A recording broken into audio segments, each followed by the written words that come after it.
ഗാസയിൽ നടക്കുന്ന പ്രശ്നങ്ങളെക്കുറിച്ച് നമ്മൾ അവസാന വീഡിയോയിൽ സംസാരിച്ചതാണ്.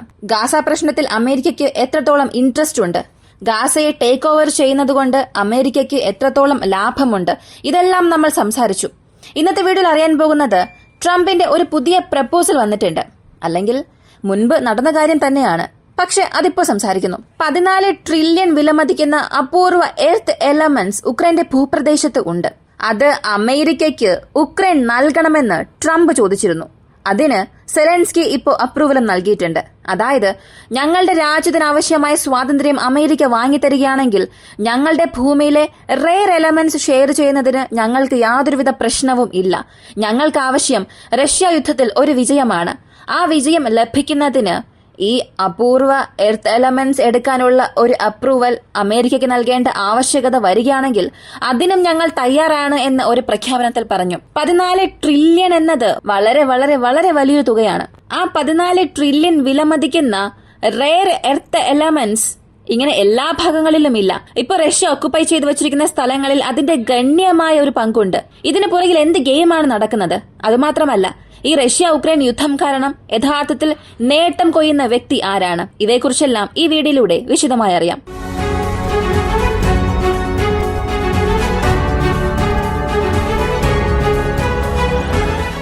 റെയർ എർത്ത് എലമെന്റ്സ് എന്താണത്? എന്തുകൊണ്ട് ഇതിന് ഇത്രത്തോളം ഡിമാൻഡ് വരുന്നു? ഈ റെയർ എർത്ത് എലമെന്റ്സ് എന്താണെന്ന് ചോദിച്ചാൽ മറ്റൊന്നും അല്ല. ഇപ്പോ ലോകം മുഴുവനും പ്രവർത്തിക്കുന്നത് തന്നെ ഭൂമിയിൽ നിന്നും ലഭിക്കുന്ന ധാതു വിഭവങ്ങൾ കൊണ്ടാണ്. നമ്മൾ ഡേ ടു ഡേ യൂസിൽ ഇരുമ്പ് ഉപയോഗിക്കുന്നുണ്ട്, സ്വർണം ഉപയോഗിക്കുന്നുണ്ട്, അലുമിനിയം ഉപയോഗിക്കുന്നുണ്ട്, വീണ്ടും പല രീതിയിലുള്ള കോപ്പർ പോലുള്ള ഒരുപാട് വസ്തുക്കൾ ഉപയോഗിക്കുന്നുണ്ട്. എന്നാൽ ഇവയെല്ലാം ലോകത്തിൽ ഗണ്യമായ രീതിയിൽ ലഭിക്കുന്നുണ്ട്. അതും ഓരോ രാജ്യത്തിന് അവർക്ക് ആവശ്യമായ റിസോഴ്സ് ഉണ്ട്. എന്നാൽ ഈ റെയർ എർത്ത് എലമെന്റ്സ് എന്നത് ഇന്ന് വളർന്നു വരുന്ന നാഗരികതയിൽ ഇലക്ട്രോണിക്സ് സംബന്ധിക്കുന്ന വസ്തുക്കൾ ഉൽപ്പാദിപ്പിക്കുന്നതിനും പ്രധാനപ്പെട്ട ചില കെമിക്കൽ സബ്സ്റ്റൻസ് ക്രിയേറ്റ് ചെയ്യുന്നതിനും അത്യാവശ്യമായ ഒന്നാണ്. ഉദാഹരണത്തിന് ഈ ലോകത്തിൽ ഇലക്ട്രിക് കാർസ്, ഇലക്ട്രിക് ബൈക്സ്, ഇതിനെ നോക്കിയാണ് ലോകം ഇപ്പോൾ മുന്നേറിക്കൊണ്ടിരിക്കുന്നത്. ഇങ്ങനെ ഈ ഇലക്ട്രിക് വെഹിക്കിൾസ് നിർമ്മിക്കണമെന്നുണ്ടെങ്കിൽ അതിന് ബാറ്ററി ആവശ്യമാണ്. ആ ബാറ്ററിയിൽ ലിഥിയം അയൺസ് ആണ് കൂടുതലും ഉപയോഗിച്ചിരിക്കുന്നത്. അതിന് മാത്രമേ ചാർജ് കൂടുതൽ സമയം നിലനിർത്താൻ സാധിക്കൂ. ഈ ലിഥിയം എന്നത് ലോകത്തിൽ ലഭിക്കുന്ന വളരെ അപൂർവമായ ഒരു സോഴ്സാണ്. ഇങ്ങനെ ഈ ലിസ്റ്റ് നോക്കിയാൽ സിറിയം, യൂറോപ്പിയം, നിക്കോഡൈമിയം, കാറ്റലിസം, ഡിസ്പ്രോസിയം, ഹെർബിയം, ലുട്ടീഷ്യം, സ്കാൻഡിയം ഇങ്ങനെ വിളിക്കപ്പെടുന്ന പല വസ്തുക്കളുണ്ട് ഈ പട്ടികയിൽ. അപ്പോ ഇത്രത്തോളം അധികമായ റെയർ എർത്ത് എലമെന്റ്സ്, കൂടാതെ സ്വർണത്തിന്റെ റിസർവ്, ഇത് ഉക്രൈനുള്ളിൽ ഒരു 14 ട്രില്യൺ ഉണ്ട്.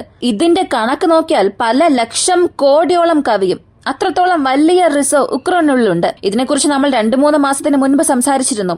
എത്രത്തോളം ഉക്രൈനുള്ളിൽ റെയർ എർത്ത് എലമെന്റ്സ് ഉണ്ട്, അവരുടെ ഭൂമിക്കടിയിൽ എത്രത്തോളം വലിയ ഒരു നിധി ഉണ്ടെന്നുള്ളത്. ഈ കണക്കിൽ നമ്മൾ ഷെയിൽ ഗ്യാസ് കൂട്ടിയിട്ടില്ല, പെട്രോളിയം റിസോഴ്സ് കൂട്ടിയിട്ടില്ല, അവരുടെ ഗോൾഡ് മൈൻസ് ഇൻക്ലൂഡ് ചെയ്തിട്ടില്ല, സ്റ്റീൽ ഇൻഡസ്ട്രി, സ്റ്റീൽ മൈൻസ് ഒന്നും കണക്ക് കൂട്ടിയിട്ടില്ല. ഈ 4 കാര്യങ്ങളും ഒഴികെ സ്വർണം, റെയർ എർത്ത് എലമെന്റ്സ്, ഇവ മാത്രം 14 ട്രില്യൺ US$ അധികമാണ്. ഇത് ബൈഡൻ അഡ്മിനിസ്ട്രേഷൻ ഉള്ളപ്പോഴും അതിന് മുൻപായാലും അമേരിക്ക ഇതിനെല്ലാം കണ്ടത് ഉക്രൈൻ നമ്മുടെ കൈകളിൽ ഉള്ളതുവരെയും ഉക്രൈനെ വെച്ച് യൂറോപ്യൻ മാർക്കറ്റിൽ തേർഡ് പാർട്ടി ആക്സസ് വഴി ഇതെല്ലാം നമുക്ക് വിൽക്കാൻ സാധിക്കും. നേരിട്ട് അമേരിക്കൻ കമ്പനി ഉക്രൈനിൽ നിന്നും എടുക്കുന്ന വസ്തുക്കൾ അമേരിക്കയിലേക്ക് കയറ്റുമതി ചെയ്യുന്നതിന് പകരം അമേരിക്കയുടെ പേരുപയോഗിച്ച് യൂറോപ്യൻ മാർക്കറ്റിനുള്ളിൽ പുഷ് ചെയ്യും. അമേരിക്കയിൽ ഇതിനകം തന്നെ സ്റ്റോക്സ് കൂടുതലാണ്. കൂടാതെ അവർക്ക് ആവശ്യമായ മെറ്റൽസ് അവർ തന്നെ ഔട്ട്സോഴ്സ് ചെയ്യുന്നുണ്ട്.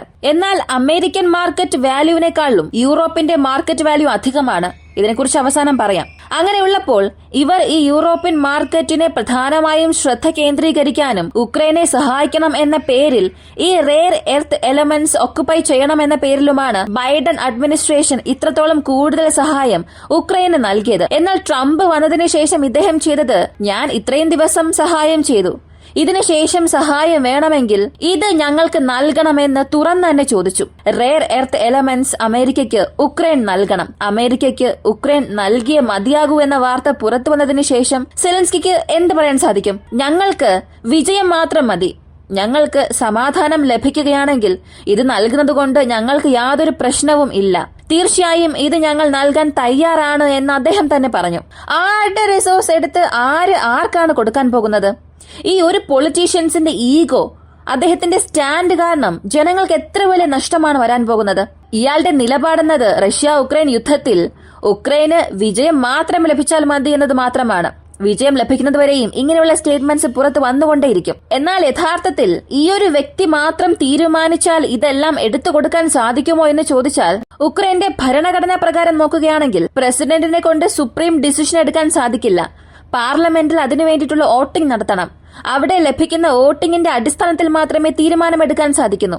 ഇന്ത്യയിലും മറ്റു പല രാജ്യങ്ങളിൽ നടക്കുന്നത് പോലെ മെജോറിറ്റി എന്ത് തീരുമാനമാണോ വരുന്നത് അതിനനുസരിച്ച് മാത്രമേ ഉക്രൈനെ കൊണ്ട് പ്രോസസ് ചെയ്യാൻ സാധിക്കൂ. അതുമാത്രമല്ല, ഉക്രൈന്റെ പ്രസിഡന്റ് ഇപ്പോ അദ്ദേഹത്തിന്റെ പക്കൽ അധികാരം ഇല്ല.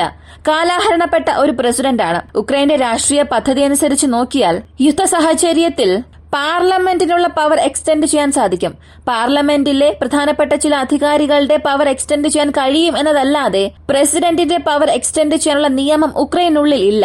ഇപ്പൊ സെലൻസ്കിയെ സംബന്ധിച്ച് അദ്ദേഹം എക്സ്പയർ ആയ ഒരു പ്രസിഡന്റാണ്. അദ്ദേഹത്തിന് അധികാരം അവിടെ ഇല്ല. ഇതിനിടയിൽ അമേരിക്കയുടെ അഭ്യർത്ഥന ഇയാൾ അംഗീകരിച്ചിട്ടുമുണ്ട്.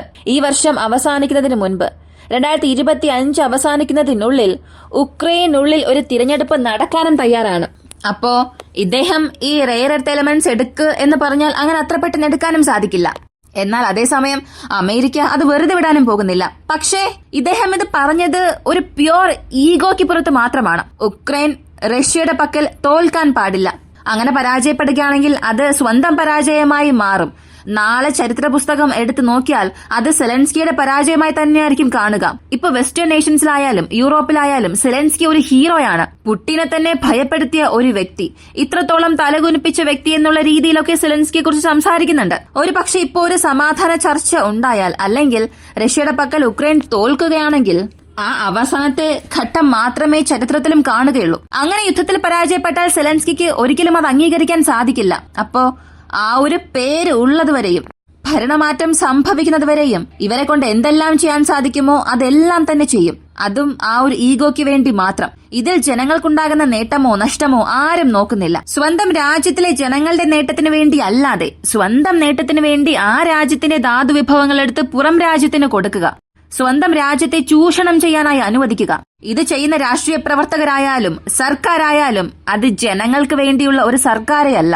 അവർക്ക് അവിടെ സ്വന്തമായി ചില നേട്ടങ്ങൾ തന്നെ ഉണ്ട്. നിങ്ങൾ രാജ്യത്ത് നിന്ന് എന്ത് വേണമെങ്കിലും എടുത്തോളൂ, എനിക്കത് പ്രശ്നമേ അല്ല, ഞാൻ എന്ന തോന്നൽ മാത്രമേ ഉള്ളൂ എന്നുണ്ടെങ്കിൽ അതിന്റെ പേര് രാഷ്ട്രീയമേ അല്ല. യൂറോപ്യൻ മാർക്കറ്റിനെ കുറിച്ച് പറഞ്ഞിരുന്നു. സ്ലോവാക്യയുടെ പ്രൈം മിനിസ്റ്റർ ഇന്നലെ ഒരു കാര്യം പറഞ്ഞിരുന്നു. നമ്മൾ അമേരിക്കയുമായി കോമ്പേറ്റ് ചെയ്യണം, അല്ലെങ്കിൽ യൂറോപ്യൻ യൂണിയനിൽ അമേരിക്കയെ നമ്മൾ കൗണ്ടർ ചെയ്യണം എന്നുണ്ടെങ്കിൽ നമ്മൾ എന്ത് വെച്ച് കൗണ്ടർ ചെയ്യും, എന്ത് വെച്ച് നമ്മൾ അമേരിക്കയെ കൗണ്ടർ ചെയ്യും എന്നുള്ള ഒരു ചോദ്യം ചോദിച്ചു. അദ്ദേഹത്തിന്റെ ആ സ്റ്റേറ്റ്മെന്റിൽ തന്നെ മെൻഷൻ ചെയ്തിട്ടുണ്ട്, യൂറോപ്യൻ യൂണിയനിൽ ഗ്യാസ് വില ഒരു മെഗാവാട്ട് അവറിന് 53 യൂറോസ് ആണ്.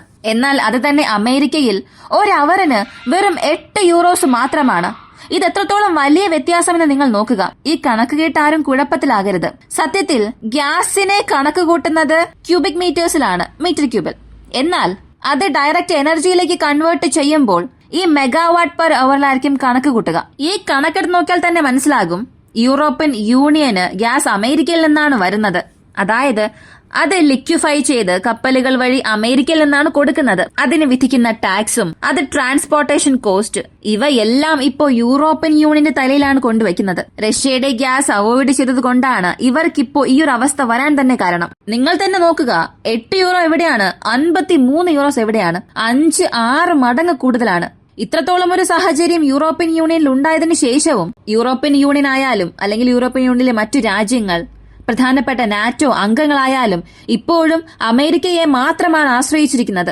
മാത്രമല്ല, ഡെൻമാർക്കിന്റെ പ്രൈം മിനിസ്റ്റർ ഒരു കാര്യം പറഞ്ഞു, ഉക്രൈൻ ഇപ്പോ സുരക്ഷിതമല്ല, സീസ് ഫയർ ഇപ്പോ അവിടെ കൊണ്ടുവരാൻ പാടില്ല. കാരണം അങ്ങനെ സീസ് ഫയർ കൊണ്ടുവരികയാണെങ്കിൽ ആ സമയം ഉപയോഗിച്ച് റഷ്യ വീണ്ടും ശക്തി പ്രാപിക്കും. അങ്ങനെ ശക്തി പ്രാപിച്ചാൽ നമ്മെക്കൊണ്ട് അവരെ കൗണ്ടർ ചെയ്യാനേ സാധിക്കില്ല, വീണ്ടും ഉക്രൈൻ വീക്കാകും എന്നൊരു കാര്യം പറഞ്ഞു. സത്യത്തിൽ നിങ്ങൾ തന്നെയാണ് സീസ് ഫയർ വേണമെന്ന് ആവശ്യപ്പെട്ടത്, എങ്കിൽ മാത്രമേ ഉക്രൈൻ രക്ഷിക്കാൻ കഴിയൂ എന്നും പറഞ്ഞു. പക്ഷെ ഇപ്പോ സീസ് ഫയർ കൊണ്ടുവന്നാൽ റഷ്യ സ്ട്രോങ് ആകുമെന്നും പറയുന്നു. ഇതിൽ നിങ്ങൾ എന്ത് പറയുന്നത് വിശ്വസിക്കണം എന്ന് പോലും മനസ്സിലാകുന്നില്ല. അതായത് റഷ്യ ഉക്രൈൻ യുദ്ധം നേരിട്ട് റഷ്യയെ ഉക്രൈനെ മാത്രമല്ല ബാധിക്കുന്നത്, യൂറോപ്യൻ യൂണിയനിലെ അല്ലെങ്കിൽ യൂറോപ്യൻ ഭൂഖണ്ഡത്തിലെ പല രാജ്യങ്ങളെയും പല രാഷ്ട്രീയത്തെയും അത് മാറ്റിമറിക്കുന്നുണ്ട്. ഉക്രൈനെ സപ്പോർട്ട് ചെയ്തതുകൊണ്ട് പല രാജ്യത്തും ഭരണമാറ്റം തന്നെ സംഭവിച്ചിട്ടുണ്ട്. അങ്ങനെയുള്ള സമയത്ത് ഈ യുദ്ധം അവസാനിക്കുകയാണെങ്കിൽ അത് അവർക്കും ഒരുപാട് നഷ്ടം തന്നെ സംഭവിക്കും. അതുകൊണ്ടൊക്കെ തന്നെയാണ് ഇങ്ങനെയെല്ലാം സംസാരിക്കുന്നത്. ഇപ്പൊ ഉക്രൈനുള്ളിലെ ഈ റെയർ എർത്ത് എലമെന്റ്സ് കൊടുക്കുന്നതിനെ കുറിച്ചുള്ള മറ്റൊരു സ്റ്റേറ്റ്മെന്റും സെലൻസ്കിയുടെ ഭാഗത്തുനിന്ന് വന്നു. നെഗോസിയേഷന് ഞങ്ങൾ ഒരിക്കലും വരില്ല എന്ന് പറഞ്ഞിട്ടില്ല. ഞങ്ങൾ എപ്പോഴും സമാധാന ചർച്ചയ്ക്ക് തയ്യാറാണ്. ഞങ്ങളെ റഷ്യ കോർണർ ചെയ്യുകയാണ്, വളരെ വീക്കാക്കുകയാണ്. അതുകൊണ്ടൊക്കെയാണ് ഞങ്ങൾ ഈ നെഗോസിയേഷന് വരില്ല എന്നൊക്കെ പറഞ്ഞത്. പക്ഷെ ഞങ്ങൾ എപ്പോഴും ഒരു സമാധാന ചർച്ചയ്ക്ക് തയ്യാറാണ്. ഇങ്ങനെ ഒരു കാര്യം പറഞ്ഞു. അതായത് ഈ റഷ്യ ഉക്രൈൻ യുദ്ധം എന്നത് ചെറിയ ചെറിയ അപ്പ് ആൻഡ് ഡൗൺ അല്ല അവിടെ സംഭവിക്കുന്നത്. ഉയരുകയാണെങ്കിൽ ഒറ്റയടിക്ക് മുകളിലേക്ക് പോകും, ഇനി താഴെ വീഴുകയാണെങ്കിൽ ഒറ്റയടിക്ക് താഴെ വീണ് കിടക്കും. ഇങ്ങനെ പ്രതീക്ഷിക്കാത്ത രീതിയിലുള്ള പല ട്വിസ്റ്റ് ആൻഡ് ടേൺസ് ആണ് സംഭവിച്ചുകൊണ്ടിരിക്കുന്നത്. അതേസമയം മുൻനിരയിൽ നോക്കുകയാണെങ്കിൽ 2-3 ഇൻട്രസ്റ്റിംഗ് ആയ കാര്യങ്ങൾ സംഭവിച്ചിട്ടുണ്ട്. ഇതിനെക്കുറിച്ചുള്ള ചെറിയൊരു ഹിന്റ് ഞാൻ നൽകാം. പോക്രോവേഴ്സ്, കാർക്കീവ്, ഡോൺബോസ്, ഈ 3 ഈ 3-നിടയിൽ എന്ത് സംഭവിച്ചിട്ടുണ്ടാകുമെന്നത് നിങ്ങളൊന്ന് ഊഹിച്ചു നോക്കുക. അടുത്ത വീഡിയോയിൽ നമുക്ക് ഇതിനെക്കുറിച്ച് വിശദമായി അറിയാം. ഈ ഒരു വീഡിയോ കുറിച്ചുള്ള നിങ്ങളുടെ അഭിപ്രായം കമന്റിൽ പറയുക. ഇങ്ങനെയുള്ള വീഡിയോസ് ആണ് താല്പര്യമുള്ളവരാണ് നിങ്ങളെങ്കിൽ ഇപ്പോൾ തന്നെ നമ്മുടെ ചാനൽ സബ്സ്ക്രൈബ് ചെയ്യുക. മറ്റൊരു വീഡിയോയുമായി വീണ്ടും കാണാം.